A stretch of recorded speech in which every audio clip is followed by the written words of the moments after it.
I welcome you all channel. तो आज हम हायर एजुकेशन ने जीआर पेपर 1 का कंप्लीट कवरेज करेंगे। ये इसका पार्ट 1 है, पार्ट 2 मैं जल्द ही डालूँगी। तो चलिए स्टार्ट करते हैं अपने लेक्चर को। हायर एजुकेशन में 3 चीज़ें आती हैं: under graduation, post graduation, PhD and research level. Under graduation में आता है बीए, बीकॉम, बीएससी। वहीं पोस्ट ग्रेजुएशन में MA, MCom, MSc and last PhD research level भी हमारा होता है। हायर एजुकेशन को टर्शियरी लेवल ऑफ एजुकेशन भी बोलते हैं।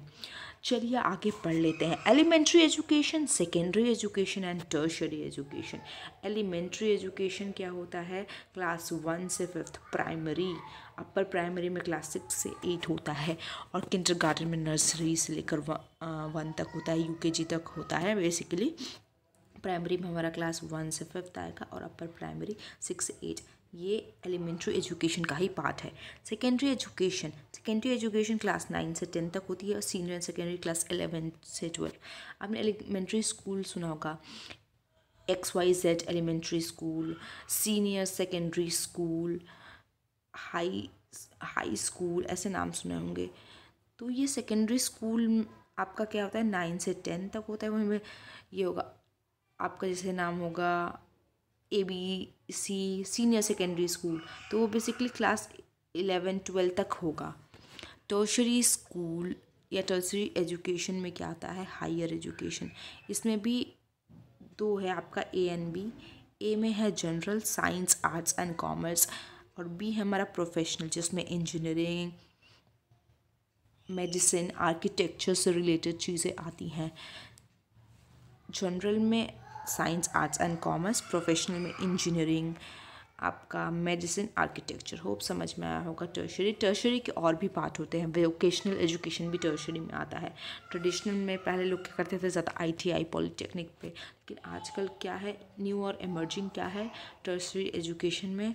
Travelling, T sommelier, museology, hospitality, aviation. ठीक है, तो ये 2 बार हो गया है। तो टर्शरी में ट्रेडिशनल था, पहले ज़्यादातर लोग ITI प्रेफर करते थे, पॉलिटेक्निक, लेकिन अब न्यू और इमर्जिंग में क्या प्रेफर कर रहे हैं?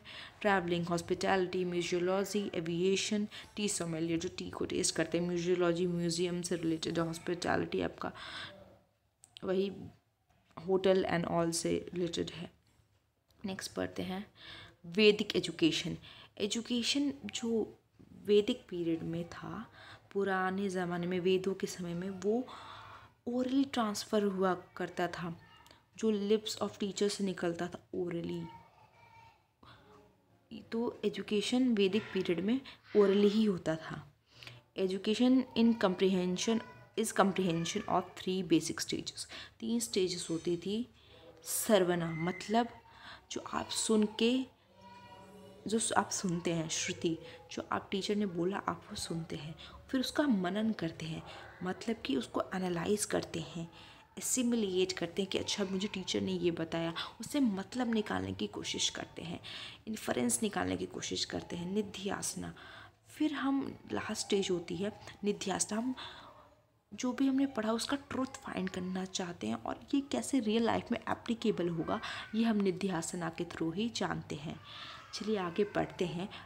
पार विद्या, ये हायर लेवल ऑफ नॉलेज है, ये स्पिरिचुअलिटी की बात करता है। ये हमारे बुद्धि से कभी कभी परे भी हो जाता है। The transcend human experience. अपार विद्या लोअर नॉलेज है, जो आप बुक्स वगैरह में पढ़कर समझते हैं। मेथड्स ऑफ टीचिंग, वैदिक पीरियड के समय में क्या होता था?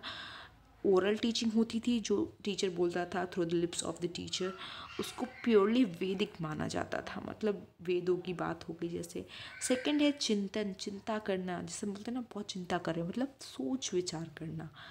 तो एक तो हम ओरली समझते थे चीज़ों को, और सेकंड हम कोई जो टीचर ने पढ़ाया उसको सोचते थे कि अच्छा इसका मतलब ये है। तो ये चिंतन करना, सोचना होता था। उपनयना सेरेमनी क्या होती है थी कि बच्चे को जनेऊ पहना दिया वैदिक पीरियड में, और अब इसकी पढ़ाई लिखाई शुरू हो गई। तो ये उपनयना सेरेमनी का मतलब हुआ। तो होप आपको समझ में आया होगा आज का लेक्चर पार्ट 1, पारविद्या मेथड्स ऑफ टीचिंग।